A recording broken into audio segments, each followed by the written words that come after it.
মায়ের আওয়াজ শুনলাম মনে হচ্ছে। আরে না না, মা কোত্থেকে আসবে? মা তো ওয়াশরুমে গোসল করতেছে। গোসল করতে গেছে? মা তো খুব ভালো করে জানে যে আজকে আমি চলে যাচ্ছি, 2 বছর আর আসবো না।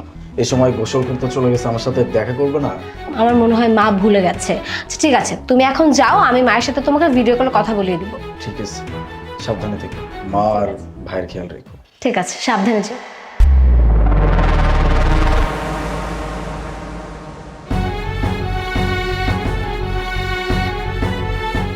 কিরে বুড়ি, কি ভাবছোস যে ছেলেরে ডেকে দিয়ে তারপর ছেলের যাওয়া বন্ধ করে দিবি? হ্যাঁ, তুই আমার পেটের ছেলে হয়ে তুই আমার সাথে এরকম দুর্ব্যবহার কেন করিস বলতো?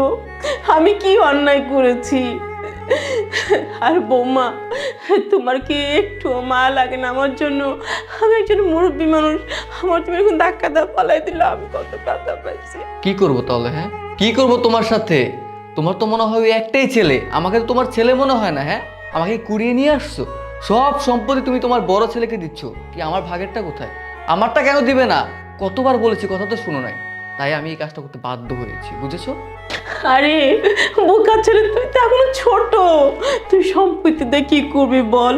তুই লেখাপড়া করে বড় হ, মানুষের মতো মানুষ হ, তারপর তোর সম্পত্তি তোকে দিব।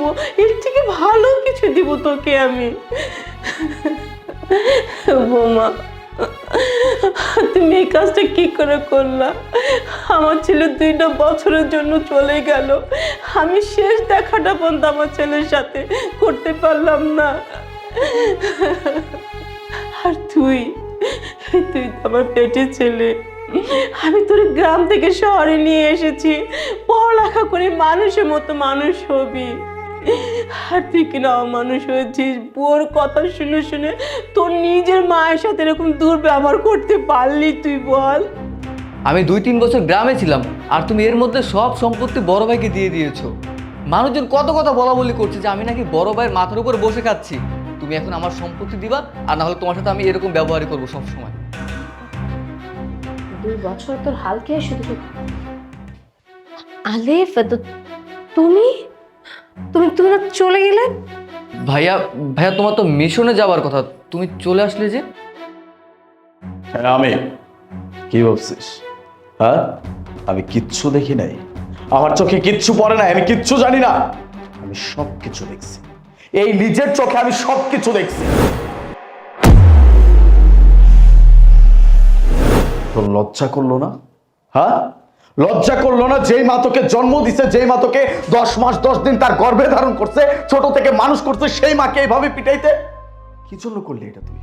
হ্যাঁ, সামান্য প্রপার্টির জন্য? সামান্য প্রপার্টির জন্য নিজের মায়ের সাথে কেউ এমন আচরণ করে? তোর বয়স কত হয়েছে?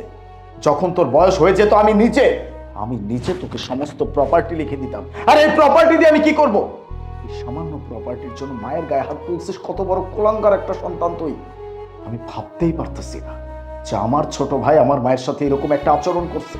তোকে গ্রাম থেকে কেন নিয়ে আসছিলাম? এখানে পড়াশোনা করানোর জন্য নিয়ে আসছিলাম, যেন তুই মানুষের মতো মানুষ হতে পারিস। এই তার নমুনা? হ্যাঁ, এই তার নমুনা? এরকম মানুষ হয়েছিস তুই?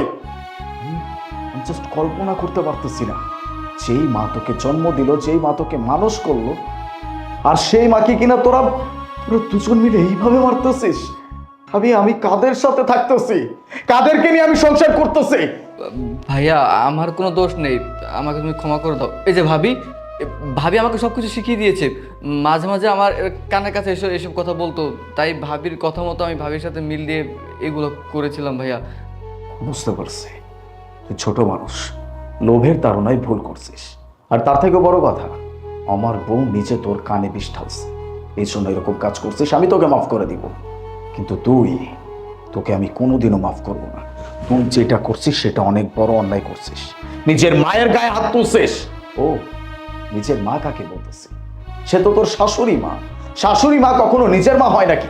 এই চিন্তা কোনোদিন করতে পারিসনি যে আমার মা তোর নিজের মা, এই জন্য আমার মায়ের সাথে এমন আচরণ করছিস। তোর সাথে আমি থাকবো না, নেভার। আমি তোকে ডিভোর্স দিব। বাবা আলিফ, আলিফ আমি ভুল করে ফেলছি। দেখো আমি বুঝতে পারিনি, আমি না বুঝে এসব করেছি। তুমি প্লিজ আমাকে মাফ করে দাও। আমি তোমাকে কথা দিচ্ছি আমি মায়ের সাথে আজকের পর থেকে কোনোদিন আর খারাপ ব্যবহার করবো না। আমি মাকে নিজের মায়ের মতো করে সেবা যত্ন করবো। তুমি প্লিজ আমাকে মাফ করে দাও। মাও? কিসের মাও? এত বড় একটা অন্যায় করে তুই আমার কাছে ক্ষমা চাচ্ছিস? তোর কোনো ক্ষমা নেই। তোর কপাল ভালো যে এখনো পর্যন্ত আমি তোর গায়ে হাত তুলিনি।